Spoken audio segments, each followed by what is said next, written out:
Austin is an American businessman, investor, and philanthropist helping people to achieve financial freedom. He's on a mission to create 1,000 millionaires through his unique passive income strategies. Hi everyone! Welcome to Yes London channel.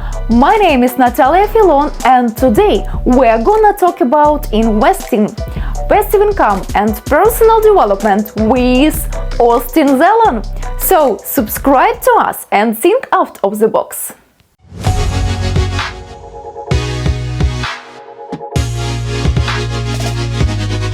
Hi Austin, thank you for joining us today. It's a pleasure to meet you in London. You travel a lot. Which city left a mark on your heart? Well, there's many cities that I've enjoyed traveling to, but I think my favorite is definitely France. And I can't necessarily pick one city in France. I like multiple. So Paris is really nice for the city aspect of it. You can feel business and fashion and all those cool things, but I also love the south of France and Monaco area, and it's just so beautiful. You have the Azure coast, you have the beaches, the weather. So weather-wise, definitely the south of France, but if we're talking like business or something a little bit more professional or business-like, I love Paris. But out of all the countries, definitely France. How often do you visit France? I've been trying to go as much as I can every year, but so far it's been maybe like 3 or 4 times a year. I would definitely like to maybe get a base in France, like an apartment, maybe down in the south somewhere, or maybe one in the south, one in Paris, so I can visit more often. I definitely see myself doing more business and different projects and stuff like that in the country. So it's definitely interesting for me to become more involved and visit more. If we're talking about business, where the market is going to be promising? Well, I think different businesses are different in this economy right now because you have different fluctuations. So if you're in a business that is not in high demand right now, you could have a down cycle, whereas some businesses are booming right now. So for example, things that are very optional, maybe an exotic car or a yacht, a lot of times people in this economic state will not purchase those things because that's optional, but they will buy things that are necessary. So things like a gym membership, they probably will still keep their gym membership. If you're talking about something that relates to their health, that industry is still going to be strong. People still need to go to the doctor, they still need to go to the hospital, they still need to buy water and food. Those things will remain strong. Those are like staples in the economy.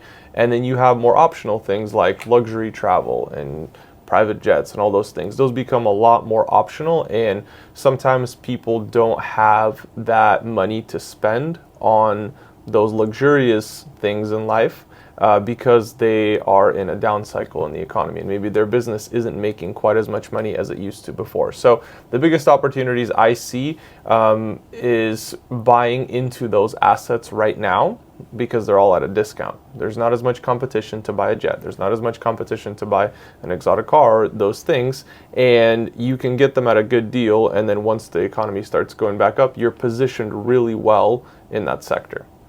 You're helping people to create financial freedom. When did you realize that this is what you want to do? Yeah, so this is back, I had just recently left Microsoft at that point, and I started investing into different things. And so it kind of was a step-by-step process. I first started with my Forex trading software, and I started licensing that out to clients around the world, and they were using it for their trading, for analysis, for that type of stuff. And I started investing into other things as well. And first, it was just for me because I got a little bit nervous that all my money was coming from one source. And I knew that if something happened to this company or the economy where this was no longer cash flowing as much as I expected it to, I could possibly be in a position where I had to go back to Microsoft, and I didn't want to do that. So I started thinking, what could I possibly do where I wouldn't be at risk of potentially going back to a job or losing that cash flow? So I started analyzing different investments in the market and where I could put some money to let it work for me. And so initially it was just personally for me. I started trying different investments, testing, experimenting, and I started finding things that were working. And naturally, I would just post about it or share about it, not because I wanted to share with anybody or teach them necessarily, So you but didn't just want it? well, not At the at first. beginning. At the beginning, I was just doing it for myself because I wanted to figure it out. And then people who were using my trading software, they started asking me about all these other investments. They're like, oh, why are you in Texas with an oil well? Why are you mining Bitcoin? Why are you doing this? Why are you doing that? And they started asking me these questions, which led me to realize that people just don't know this information. And I was blessed to be in a position where I could try these things out. And if some of them didn't work, it was okay. If some of them did work, it was great. And so that led me to start teaching others, just sharing some of the things that I was doing. And the more I did it, the more I realized that I wanted to help others gain this skill set as well. And so then I started creating courses and educational content. And now it's a full-blown program where we're teaching people A to Z how to do this whole process. Everything from getting access to capital to making all of these investments and then scaling their portfolio as well.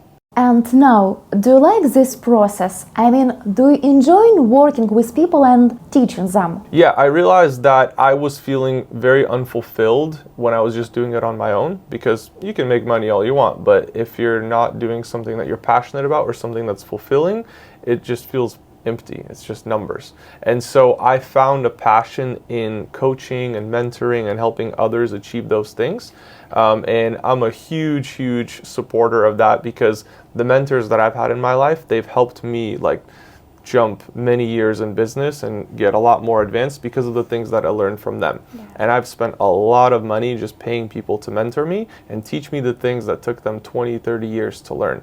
So for me, it's a matter of also passing on the information that I have to the people that are in my program, the people that are learning from me. And it's very exciting to see somebody finally understand the power of investing or creating passive income, and seeing, we've had people like quit their job because they're making passive income. They buy their dream car, their house, whatever it is. And it's really cool to see that. And so for me, that's exciting. That's what makes me passionate about this whole industry. Probably to see the result and Yeah. to see the emotions of people when they did it. Yeah, exactly. Yeah, we did it. Yeah, Yes, exactly. it's nice. What were your first steps for financial freedom? Maybe the most important. The first steps for me were realizing that I didn't want to make all my money just from a job. And this was actually, I think, the most important part of it, because in my mind, I thought, okay, I'm going to go to school, I'm going to learn all these things, and everything in my life was pushing me to get a nice job or get a professional corporate career, whatever. And so I thought that I had reached success when I got it. So when I was consulting at Microsoft, I was like, wow, okay, so I've made it. This is what I wanted. And very quickly, maybe within 6 months, I realized that it wasn't what I expected at all. And it's not what made me excited. And I wasn't passionate about it. And I didn't enjoy it. It was great. I learned a lot. But I realized that I could do so much more with my life, and I wanted to do so much more. So that realization right there, that there was much more to life than just my 9-to-5 job, than my career, that I could start using that money that I was making to generate more money and let that money work for me. That's what got me excited. And so it was partly the realization that I wanted to do something more outside of a 9-to-5, and partly the realization that my money can multiply itself if I put it in the right vehicles.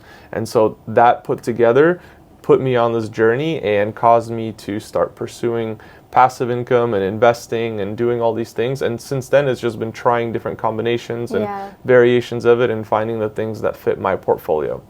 When you work for a company, you work usually 9-to-5, yeah? 5 days per week.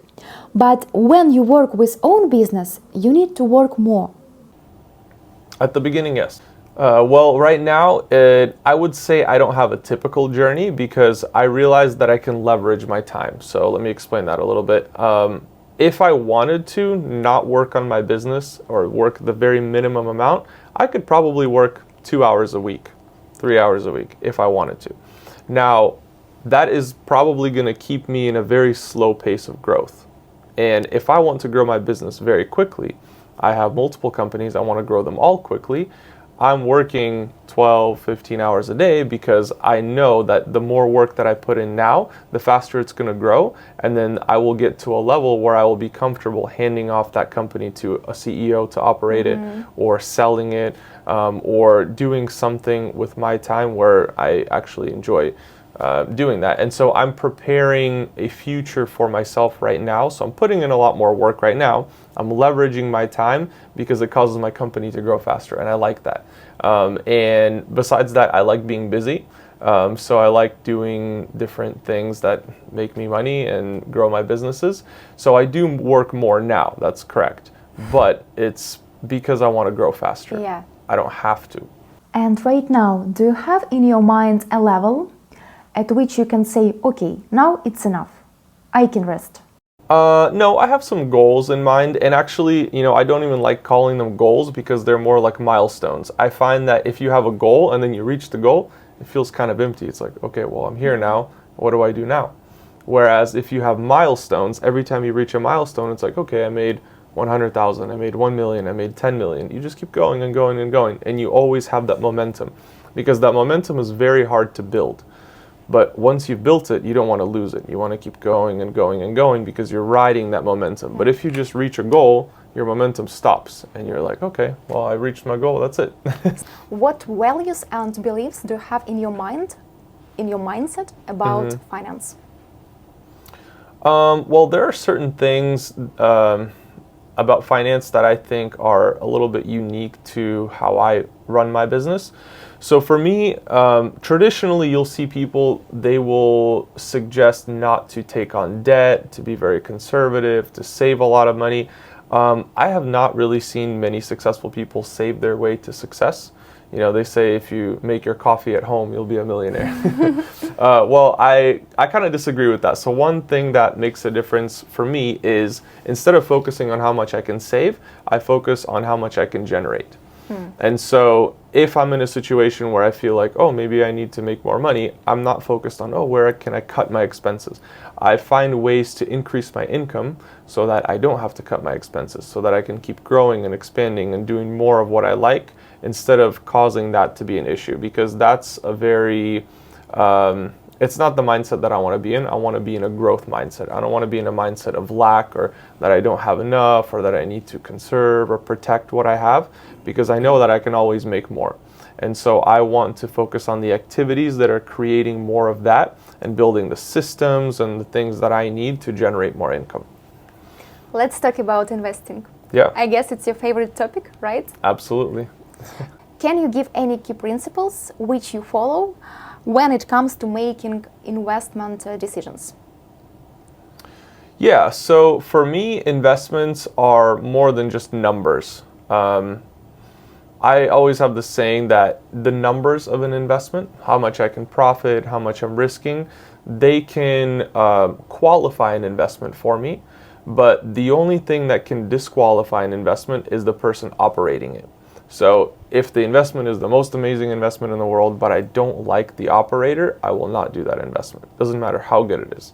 And so I always base my final decision on who's actually executing or managing or operating that investment for me, because I don't have an interest in being an operator. That's not my business model. I want to invest into things that I like investing in, the things that I find interesting, the things that I want to be a part of, and I want to have a really solid operator who can run that investment for me effectively. And I am willing to pay that operator. It's not that I want them to do it for a very low cost. I'm willing to pay them even a profit split. I've paid some of my investment operators even 50% of the profits. I invest all the money, they just manage it for me, but because they're so good, I'm willing to pay them 50%. And that way they're incentivized to keep running it really well because they are making money on it as well. And so finding a solid operator for your investments or a manager is very, very important for me. And like I said, the numbers can qualify an investment, but the only thing that can disqualify the investment is the operator. So you have to make sure that that piece is in place. And I would rather go with an average investment, but a great operator, than a great investment and an average operator. What is the most challenging part? For me, the most challenging part is, I'd say I have so many investments that come my way, whether it's a business opportunity or an opportunity to buy into a company or just invest cash into something that cash flows. For me, the difficult part is filtering through and finding the ones that I really want to be a part of. So I've been working hard to develop a system of kind of screening these opportunities. So I have my team, and it goes through multiple people before it ever reaches my desk. So that way I don't have to spend time thinking about these opportunities, because I've taught them what I'm looking for. I've taught them the principles that I stick to, and if they see that it's a bad operator, they're not even going to send it to me. If they see that it doesn't make enough money to be interesting to me, they're not going to send it to me. So I've really started to build something there as like a system that it goes through before it reaches me, and that simplifies the process for me. I don't have that decision fatigue where I'm thinking about a million different investments every day and wondering, is this a good one, is this a bad one, and you just get tired. You don't make good decisions. So that for me, I'd say, is the biggest challenge. You told about your team. How big is your team now? Well, in each company, I have different teams.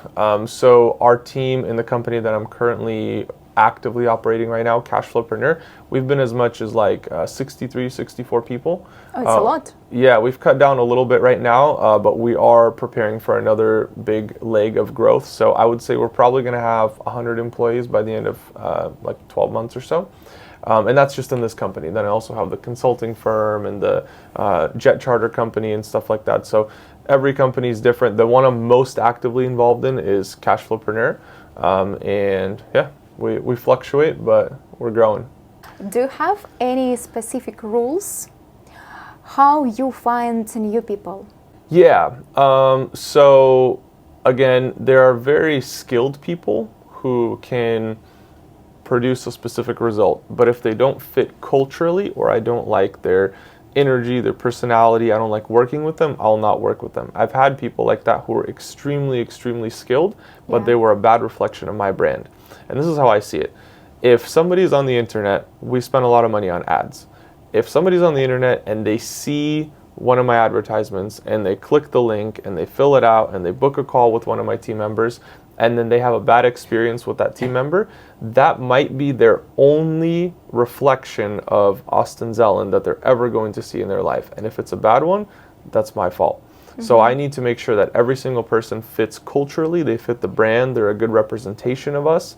And I didn't really notice how important that was maybe a couple of years ago, but now I see how important that is, and I want to make sure every single person sticks to our standard of excellence in everything that we do. So I put a big emphasis on that, and I found a couple really great sources for hiring people. All the best people that I've hired were referrals from people that I trust. So for example, you have maybe other business partners or people that are your colleagues, they're hiring too. And sometimes they have maybe 5 candidates, they can only hire 1. And so sometimes you have these other candidates who are good and they're pre-screened, and they'll just refer people to you. I've had that happen. I've also had a lot of people, all my best people came from Instagram. So they see my brand, they like working with me, they want to be a part of what I'm doing. And the best part about that is I don't have to explain to them what I do. I don't have to explain to them why it's good, why it's, whatever. They already believe in it so much that they want to work with me. They love the brand, and because they love the brand, they're going to work harder, they're going to be more professional, they're going to be a good reflection of it, and you're going to attract people who are like you. So when I'm posting, I'm attracting people that are like me or want to be like me. And so those are the people that I want working for me. So for me, that's been the best hiring tool. You have a very strong personal brand for growing your business and sharing ideas with the world. Is it important for everyone to create a personal brand? Yeah, absolutely. I don't think that it's necessary for every industry. For example, if I was like manufacturing steel or something, like nobody cares about my personal brand. But if I want there's kind of this element of like goodwill that you have with people, and that can only be built with a personal brand. So for example, if I'm on Instagram and every day I'm sharing maybe my life, or I'm sharing something valuable for them to learn from, I'm building up goodwill with those people every single day, day in and day out. I'm building.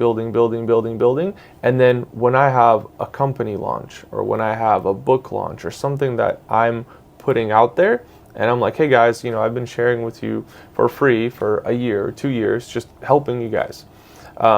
Because I built up so much goodwill with those people, they're willing to support me and partner with me in what I'm doing now, because I've given so much value for free. And the cool thing about a personal brand is that it's so agile. You can apply it to any business. I can open any business, and because it's under my personal brand, I still have the same people supporting it and looking at it and viewing it. I don't have to build a whole brand from scratch. Now, there is also a downside to a personal brand. You can become attached to it. So for example, if I want to sell one of my companies and it is very heavily based on me being there, I can't sell it, because let's say people are investing into a company or buying something from a company because they want to learn from me specifically, but it's not necessarily a process or a system, then it would be very difficult to exit. And if somebody buys it, they may ask me to continue working or providing some sort of content. So that makes it difficult. So there is value in separating eventually from your personal brand, but I think it's a great starting point.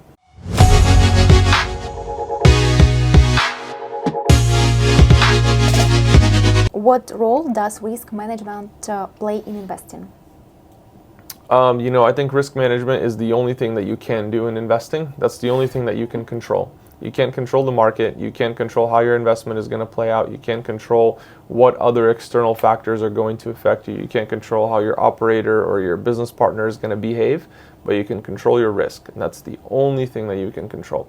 So if you think about it like that, you need to think about what is the maximum amount of money I'm willing to lose on this investment, and you base your risk management on that. So if it's 100% of your investment, then you can go a little bit more risky. But if it's only 10%, you have to act accordingly.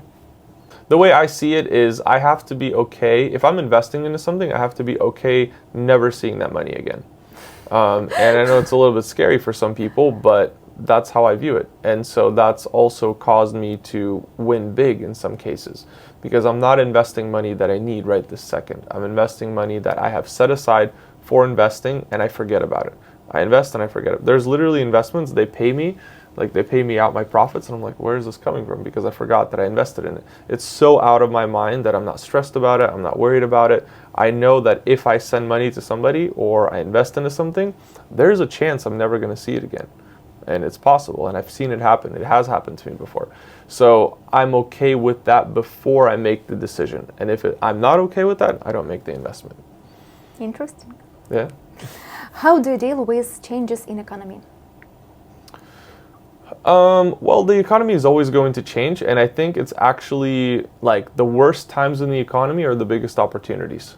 So right now we have some very interesting things that are going on with the economy, but we knew this was going to happen years ago. And so I've been preparing myself for a time like this so that when everything is at a discount, everything is on sale because the economy's down, revenue's down for companies, they don't have cash reserves, I can come in and now buy companies at a discount. So for me, it's a huge opportunity. And then other changes in the economy could be like employment. So for example, if you look at the younger generation of people, nobody wants to work blue collar jobs. Nobody wants to be a plumber. Nobody wants to do tile or carpet. They don't want to do roofing. They don't want to do these things. They want to be a YouTuber. And so if we think about it, there's supply and demand. It always comes back to supply and demand. We have a shrinking supply of people who are willing to come fix your sink or your shower. But how many people are going to shower? The same amount. Demand stays the same.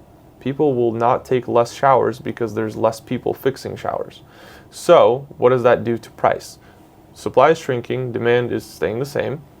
That's going to increase the price of these industries. We have AC companies. We have all these home services. We have lawn care. People will still always need their lawn mowed. They need their hedges perfect. All of those things are still very necessary, and the demand is not going to decrease. So that can only mean that prices are going to go up, maybe double, maybe triple in the next 10 years, maybe quadruple.